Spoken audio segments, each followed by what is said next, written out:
আরজিকর কাণ্ডের প্রতিবাদে সারা দেশ জুড়ে চলছে আন্দোলন কর্মসূচি। দোষীদের কঠোর শাস্তির দাবি উঠেছে সর্বত্রই। দেশ জুড়ে চলছে চিকিৎসকদের আন্দোলন। হাসপাতালের মধ্যেই এমন নৃশংস ঘটনায় প্রশ্নের মুখে চিকিৎসকদের নিরাপত্তা। এই ইস্যুতে সরকারি হাসপাতালে বুধবারও কর্মবিরতি লক্ষ্য করা গিয়েছে। রায়গঞ্জ মেডিকেল কলেজ ও হাসপাতালে সোমবার থেকে ওপিডিতে কর্মবিরতি শুরু হয়েছে। ক্যাম্পাসে বসেই স্লোগান তুলছেন জুনিয়র এবং সিনিয়র চিকিৎসকেরা। বুধবার তৃতীয় দিনে চলেছে এই আন্দোলন, যদিও জরুরি পরিষেবা সচল রয়েছে। এদিকে ওপিডিতে পরিষেবা না পেয়ে চরম হয়রানির মুখে পড়েছেন সাধারণ মানুষ। জুনিয়র চিকিৎসকদের বক্তব্য, যত দ্রুত দোষীদের শাস্তি হবে তত তাড়াতাড়ি পরিস্থিতি স্বাভাবিক হবে। আমরা ওটা আমাদের অ্যাকচুয়ালি জানা নেই। আমাদের অ্যাডমিনিস্ট্রেশনে যা কথা হয়েছিল যে আমরা ওপিডি বন্ধই রাখছি, আমাদের জুনিয়র সিনিয়র ডক্টরসে নিয়ে ডিসিশন নেওয়া হয়েছিল। তা ওটা যদি এরকম হয়ে থাকে কিছু আমরা আমাদের অ্যাডমিনিস্ট্রেশনে আলোচনা করবো আবার, কিন্তু আপাতত এখনো পর্যন্ত বন্ধ রাখার সিদ্ধান্তই আমরা নিয়েছি। হ্যাঁ, রোগী তো স্বাভাবিকভাবে হয়রানি হচ্ছে। স্বাভাবিক, এখানে যারা আসে খুব সাধারণ মানুষ, খুবই গরিব মানুষ, তারা পরিষেবা নেওয়ার জন্য। আমাদেরও দায়বদ্ধ আমরা যে তাদেরকে পরিষেবা দেওয়ার জন্য।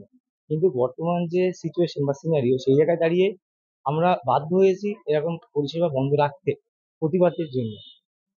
তো আমরা চেষ্টা করব খুব তাড়াতাড়ি, মানে আমাদের প্রতিবাদের মাধ্যমে চেষ্টা করব যে খুব তাড়াতাড়ি যাতে যে অন্যায় করেছে যে সঠিক তদন্ত হোক, বিচার হোক, তার শাস্তি হোক। আর ওটা যত তাড়াতাড়ি এগাবে আমরা তত তাড়াতাড়ি চেষ্টা করবো আমাদের সার্ভিসটা পুনরায় আবার চালু করার। এদিকে বুধবার আন্দোলনরত চিকিৎসকদের সাথে কথা বলেন রায়গঞ্জ মেডিকেল কলেজের আধিকারিকেরা। ওপিডিতে অনেক দূর দূরান্ত থেকে মানুষ আসছেন। তাদের মধ্যে যাদের জরুরি প্রয়োজন রয়েছে তাদের জন্য বিকল্প ওপিডি চালু করা হয়েছে। যতটা সম্ভব মানুষকে পরিষেবা দেওয়ার ব্যবস্থা গ্রহণ করা হয়েছে।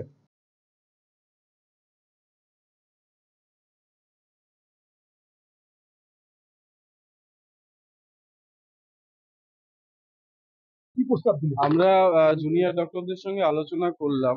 আমাদের তো জরুরি পরিষেবা চালু আছে এবং সমস্ত রকম ইনডোর ওটি সবই চলছে। আমাদের যেটা বন্ধ আছে সেটা হচ্ছে ওপিডি সার্ভিসেস। যদিও ম্যাক্সিমাম সিরিয়াস ওপিডিতে যারা আছে তাদের এমার্জেন্সিতে দেখে দেওয়া হচ্ছে। তো in the mean time OPD services চালু করার জন্য তাদের কাছে আমরা একটা প্রপোজাল দিয়েছি, তারা ডিসকাশন করে আমাদের জানাচ্ছে। প্যারালাল ওপিডি আমরা সিস্টেম করেছি, এখনো টিকিট জেনারেট হচ্ছে না। টিকিটটা জেনারেট হয়ে গেলেই প্যারালাল ওপিডি চালু করা যাবে। ওরা ওদের অভিমত জানালে আমরা সেই অনুযায়ী প্রসিড করবো। এরকম আগেও হয়েছে। জনস্বার্থে এবং পেশেন্টরা যারা দূর দূরান্ত থেকে আসে তারা যাতে ফিরে যেতে না হয়, তাদের যাতে কোনো অসুবিধা না হয়, একটা টোকেন রাখা হয়। যারা অ্যাকিউটলি ইল বা কোনো রকম, এমনিতে তো আমাদের ইমার্জেন্সি এবং ইনডোর সার্ভিস পুরোপুরি চালু আছে, ওখানে কোনো অসুবিধা নেই। আর একটা ওখানে চলছে যেটা দূর থেকে আগত যারা পেশেন্ট, যাদের দেখানোটা ভীষণ ভীষণ ভাবে জরুরি, সেই পরিষেবাটা দেওয়া হচ্ছে। মন্দ কি, অসমর্থন করছি না, যাতে সাধারণ মানুষ বিপদে না পড়ে সেই জন্য পরিষেবাটাকে একটা দিক থেকে চালু রাখা, শুধুমাত্র অ্যাকিউটলি ইল পেশেন্টদের ক্ষেত্রে, এটা আমরা এই মুহূর্তে অসমর্থন করছি না। সরকারি বেসরকারি সমস্ত স্বাস্থ্য প্রতিষ্ঠানেরকে বন্ধ করার ডাক দেওয়া হয়েছে।